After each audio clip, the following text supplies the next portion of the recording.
বেগ packing কৰি আছো। 3 দিন আগতে বন্ধুৰ ঘৰৰ বিচনাত হঠাৎ সাৰ পালো বছ ছাৰৰ কল দেখি। ছাৰে বোলে তই কেতিয়া অহা কথা ভাবিছ? মই বোলো মইতো কাইলৈ যোৱা কথা আছিলে, পিছে লকডাউন একচেপ্ট কৰা নটিচ অহা বাবেহে নগলো।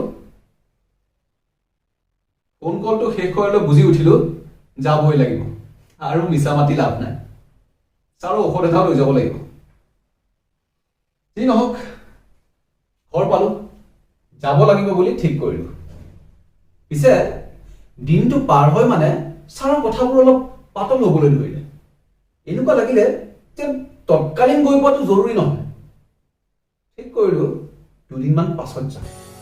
আৰ্টিফিচিয়েল ৰিপৰ্টটো আৰামছে ল'ম আৰু যাম। 2টামান কাম শ্বুটিং বিশেষকে পেণ্ডিং আছে, কৰি যাম। সময় আহিল যাবলৈ। আৰ্টিফিচিয়েল ৰিজাল্টটো আনিলো। মনটোক জোৰ কৰিলো, বৰ চঞ্চল হৈ পৰিছো, উগুল থুগুল খেলি মেলি। মুঠতে যাম বুলি লগ বন্ধুক মাত লগাই ঘৰ আহি পেকিং। এনেতে খবৰ কিছুমান আহিবলৈ ধৰিলে। বন্ধু এজনে বোলে 2 দিনমান ৰখ, কমপ্লিট লকডাউন হ'ব। হোৱাটছএপত চাকৰি ঠাইত লকডাউন ষ্ট্ৰিক্ট কৰা কথা। সহকৰ্মীসকলে সোধপোছ, সিহঁত নাযায় মুঠতে। মই তথাপি ভাবি আছো যাওঁ। পিছে মনত অলপ লোভো সোমাইছে থাকি যোৱা।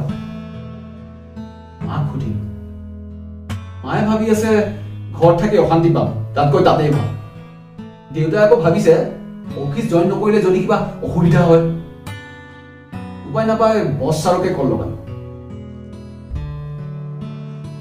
ভবামতে তেওঁ ৰিস্ক নলওঁ বুলি ক'লে। তেওঁৰো ভুল নাই। মানুহজন চৰকাৰী গোলাম আৰু পৰিস্থিতিৰ দাস। খং, দুখ আৰু হতাশাৰ মিশ্ৰিত ভাৱেৰে ভাবিলো গুচি যাওঁ।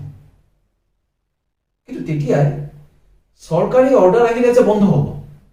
দেউতাই ক'লে নালাগে যাব। মায়েও তাত অক্সিজেনৰ অভাৱত মহিলাৰ মৃত্যুৰ কথা শুনি পেলাই ভাবিলে কিবা হয় এতিয়া। অৱশেষত নোযোৱাটোৱে থিৰাং কৰা হ'ল। এই সিদ্ধান্তটো ভুল হ'ল নে শুদ্ধ হ'ল, পিছৰ সময়ছোৱাত ইয়াৰ উমান আপোনালোকে পাব।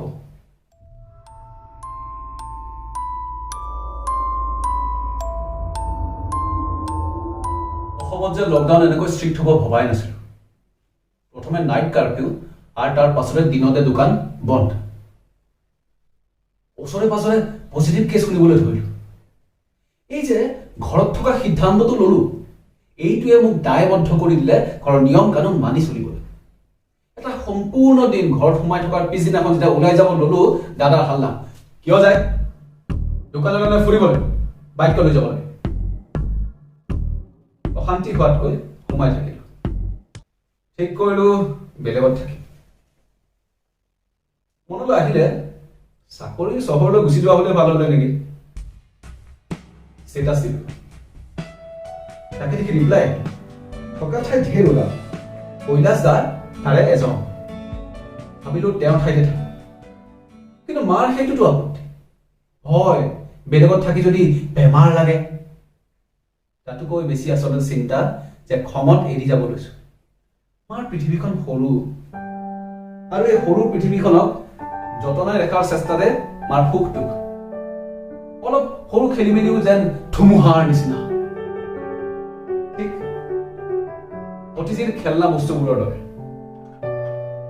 য'ত অলপ ভাৰসাম্য হেৰালে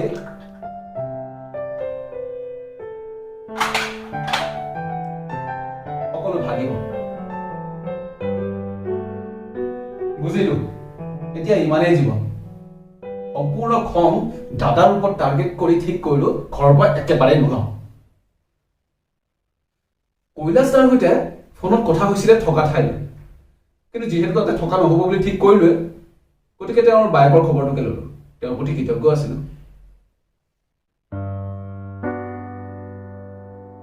তেখেতে কথাবোৰ কওঁতে কান্দিলে। বায়েকৰ পোষ্ট কোভিড লাং ডেমেজ হোৱাৰ বাবে CCUত 60-40 চান্সেছ আছে। ঘৰত থাকি আমনি লাগিছে, অশান্ত হবলৈ লৈছো। এই ৰাজনীতিৰ খবৰবোৰ দেখিলে আৰু খং উঠে। মায়ে বোলে নতুন মুখ্যমন্ত্ৰী হৈছে মানুহ সুখী হ'বই, মই বোলো সকলো স্বাৰ্থপৰ। মায়ে কয় স্বাৰ্থটো থাকেই। মই বোলো তেনেহ'লে মহান মহান কথাবোৰ কিয়? মায়ে একো নকলে। মাৰ মতে ৰাস্তা হৈছে, নামঘৰে টকা পাইছে, গতিকে চৰকাৰখন ভালেই হৈছে, আন ৰাস্তাবোৰতো ইমান বছৰে নহ'লেই। সন্ধিয়া কলেজ যাই কল কৰিলে, বায়েকৰ বাবে তেজ লগা হ'ব পাৰে। এফালে মোৰ মনত পৰিলে তেওঁ কন্দা কথা, আৰু আনফালে মাৰ চিন্তাবোৰৰ কথা। মই পাৰিম বুলি ক'লো। চিন্তা কৰিলো ৰাতি, ঘৰত কি বুলি বুজাম, যি হয় হ'ব বুলি ভাবিলো। তথাপি দুবিধা শেষ নহয়। ফোনটো অফ কৰি থওঁ নেকি? কিন্তু তেওঁ ৰেডি থাকিবলৈ কৈছিলে। ৰাতি কল নাহিলে, ৰক্ষা। পিছদিনা ৰাতিপুৱা কল কৰি জনালে কাইলৈ বা পৰহি লগা হ'ব পাৰে, আৰু দুজনকো কৈ থৈছে। আকৌ অলপ চিন্তাত পৰিলো। ভাবিলো ঘৰৰ কোনোবাই যদি না কয়, বিশেষকৈ দাদাই খং কৰি গালি গালাজ কৰি মানৱতাৰ নামত লাজ দিম। পিছে দিনটো নহাৰ পিছত ভাবিলো কল নাহে। মাক অৱশ্যে দিনতে জনাই থৈছিলো। নৰ্মেল আছিলে যদিও ৰিয়েকশ্যনটো চিন্তা বিভুল আছিলে। ৰাতি কল আহিলে, কাইলৈ দিনৰ 11 বজাত। মই মাক কৈ গলো। মাৰ ভয়, একো বিশেষ নকৈ যেন বহুত কিবা কিবি ক'লে। যেন মায়ে নোকোৱা কথাবোৰ মোৰ মনটোৱে ক'বলৈ ধৰিলে। মাৰ কি কি চিন্তা হ'ব। আকৌ গলো সুধিব, ধৰ বুলি কওঁ নেকি? মনতে ভাবিছিলো এবাৰে সুধিম যামনে বুলি। বিচাৰিছিলো মায়ে ঢেৰ চিন্তাবোৰ ক'ব, মানৱতাৰ দোহাই দিম। আচৰিতভাৱে মায়ে ষ্ট্ৰংলি সম্পূৰ্ণ স্পষ্ট মন এটা লৈ ক'লে, নালাগে নেকি যাব, মই নোযোৱাটোৱে ভাল পাম। লাগিলে তেওঁক কৈ দে মায়ে নিদিয়ে। মায়ে কয় কিদৰে দাদা আৰু বৌৰ ভয়ৰ কাৰণে মা আৰু দেউতা ওলাই নাযায়। মই মাক একো নকলো। মুখখন মেলো বুলি কথাবোৰ মনতে লৈ চালত গলো।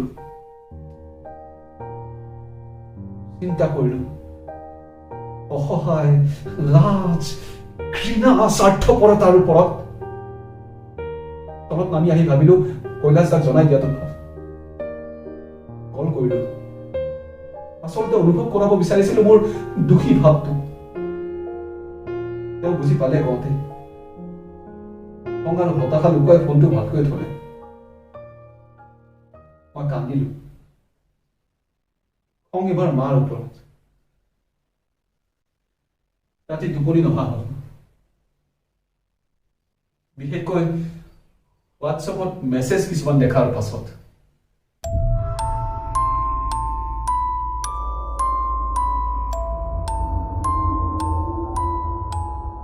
পিছদিনা ৰাতিপুৱা উঠিবলৈ মন যোৱা নাছিল।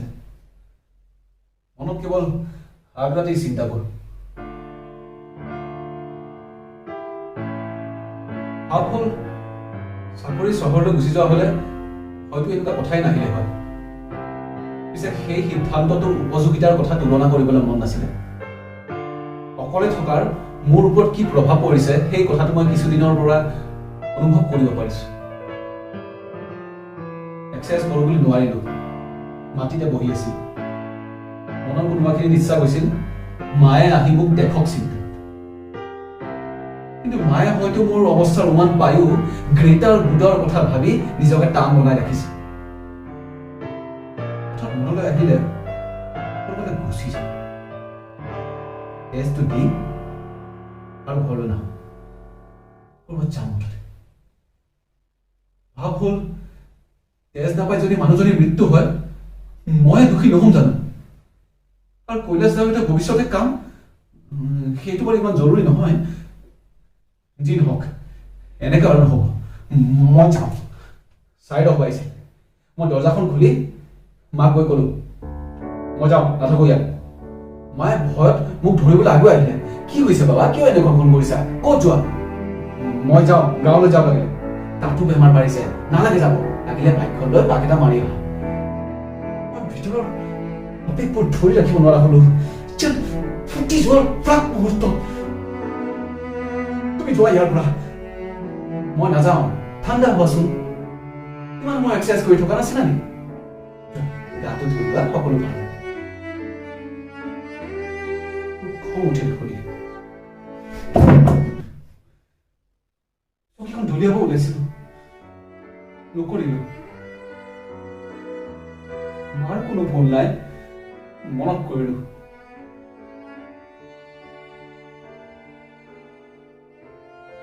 কি হৈছে বাবা কিয় এনেকুৱাখন কৰিছা এগৰাকী মানুহ মৰিব ওলাইছে মা আৰু মই একো কৰিব পৰা নাই তুমি নথকা হলে কি হল একো কবলৈ মন নোযোৱা হৈ গৈছে তীক্ষ্ণ দৃষ্টিৰে চালো মাৰ ফালে বুলি চোৱা নাছিলো মায়ে যিদৰে ভয়ত চক খালে চকু ডাঙৰ কৰি কঁপি উঠিছিল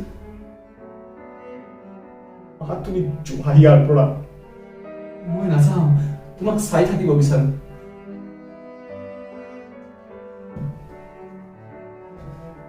মই চকীখন ধৰি ললো চকু পানী ওলাইছে কিন্তু মই কন্দা নাই মোৰ আবেগবোৰ যেন চকু পানী হৈ বাঢ়ি গৈছে মায়ে মোৰ হাতখন থৈ ধৰি আছে মই ইমান স্বাৰ্থপৰ নহয় মা নোৱাৰো মই ইমান স্বাৰ্থপৰ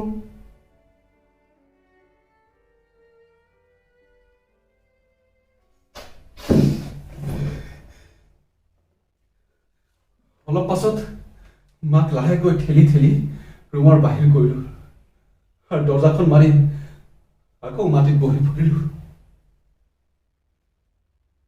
কিছু সময় চিন্তা কৰাৰ পিছত বুজিলো মোৰ হাতত এতিয়া একো নাই কিন্তু ঘৰৰ অশান্তি কৰিব মই নোৱাৰো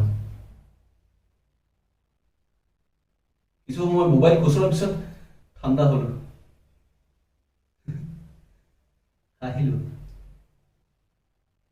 আহিব কেনেকৈ পালো সেই ভাবটো আহিল ভোক লাগিছিল দৰ্জাখন খুলি ভতিজীক আঁতৰাই পাকঘৰলৈ গলো তাইতো এইবোৰ একো নুবুজাই ভাল নিজে ৰুটি চব্জি লৈ খালো এক্সাৰচাইজ কৰো বুলি বহু দিনৰ মূৰত চিৰিত উঠা নমা কৰি সম্পূৰ্ণ ঘামি যোৱাৰ পাছত ভাবিলো মেডিটেশ্যন কৰো মোবাইল দি স্পীকাৰত তানপুৰা লগাই পঢ়ি আছো পিছে মোৰ মনোযোগ আগৰ দৰে হৈ থকা নাই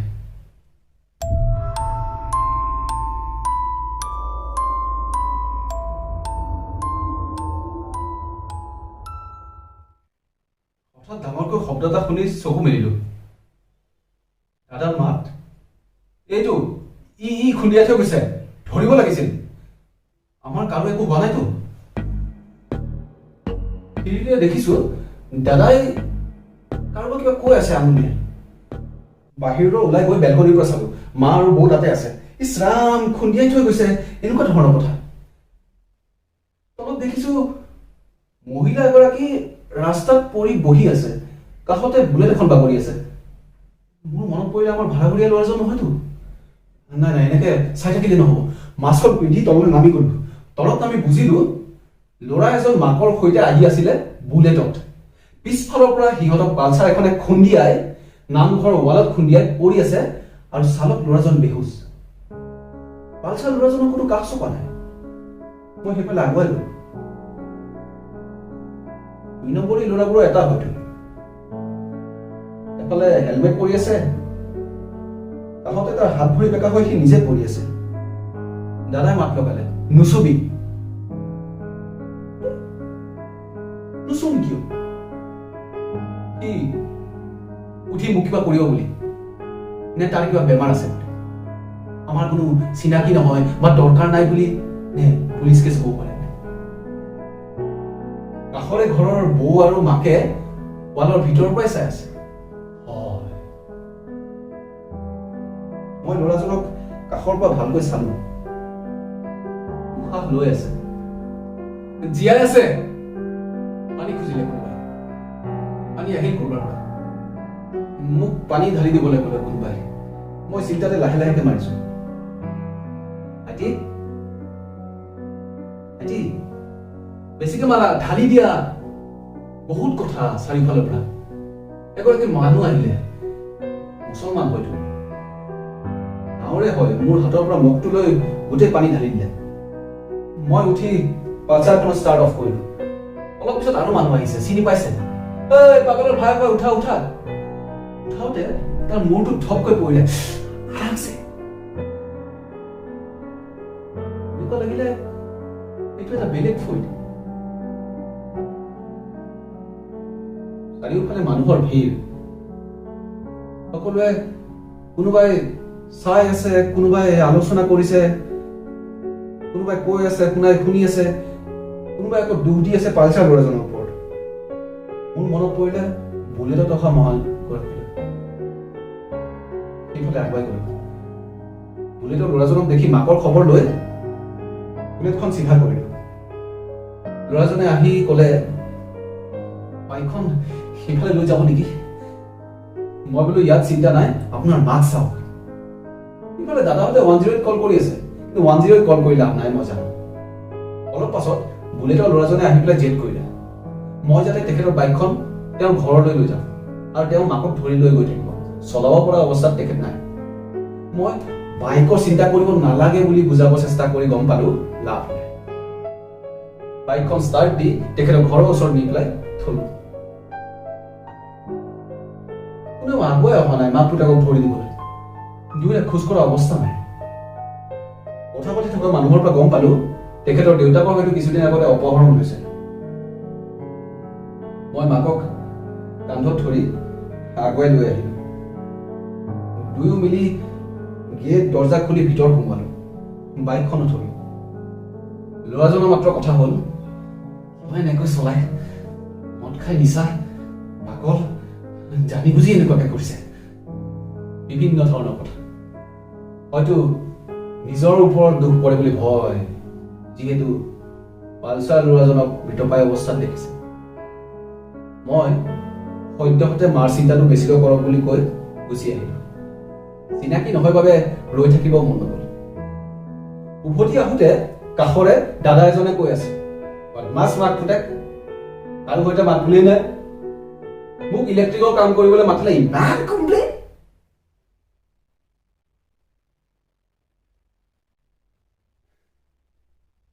মই গুচি আহিলো। আহি গা ধুলো।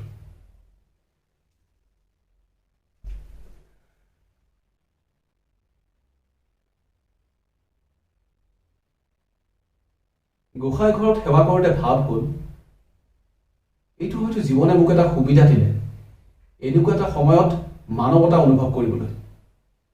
যি মানৱতা হেৰুৱালো যেন মোৰ ভাৱ হৈছিল। সকলোৰে পৰিস্থিতি থাকে, সঁচাই। এয়া কালিৰ ঘটনা। আজি হোৱাটছএপৰ গ্ৰুপত মেছেজ আহিছে দুজনমানৰ মহানতাৰ বিষয়ে। তেজ দিয়া মানুহ তেনেহ'লে ওলাল। কৈলাশ দা ৰাতি কল কৰিছিলে, মই নুঠালো। মই এতিয়া মাৰ সেই কথাটো লৈ সন্তুষ্ট যে মই নথকা হ'লে কি হ'ল। সঁচাকৈ কোনোবাটো ওলাল। বাৰু, এই যে লকডাউনৰ পৰিস্থিতিত মানৱতা যেনেকৈ সলনি হৈছে, মানুহে যিদৰে সহায়ৰ বাবে আগবঢ়াৰ আগতে ভয়ত নিজৰ কথা ভাবিছে, এয়া বাৰু কৰোণাৰ বাবে হৈছে নে মানুহ এনেকুৱাই?